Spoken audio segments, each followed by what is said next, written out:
السلام علیکم۔ میرا نام ڈاکٹر مظفر سعید ہے اور میں ایک فیملی فزیشین ہوں۔ آج ہم ایک انتہائی اہم اور چونکا دینے والے موضوع پر بات کریں گے اور وہ ہے نوجوانوں میں ہارٹ اٹیک۔ اکثر ہم سمجھتے ہیں کہ ہارٹ اٹیک 50 یا 60 سال کی عمر کے لوگوں میں ہوتا ہے، لیکن آج کل یہ 20، 30 اور 40 سال کے نوجوانوں میں بھی ہو رہا ہے۔ آخر ایسا کیوں ہوتا ہے؟ اس کی کیا وجوہات ہیں اور اس سے کیسے بچ سکتے ہیں؟ آج ہم اس ویڈیو میں اس پر بات کریں گے۔ ہارٹ اٹیک کی وجوہات۔ پہلے نمبر پر ہے لائف سٹائل۔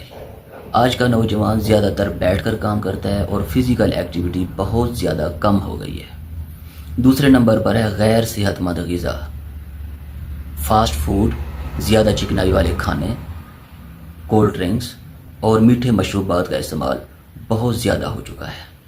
تیسرے نمبر پر ہے نیند کی کمی، زیادہ دیر تک جاگنا اور نیند کا پورا نہ ہونا دل پر بہت برا اثر ڈالتا ہے۔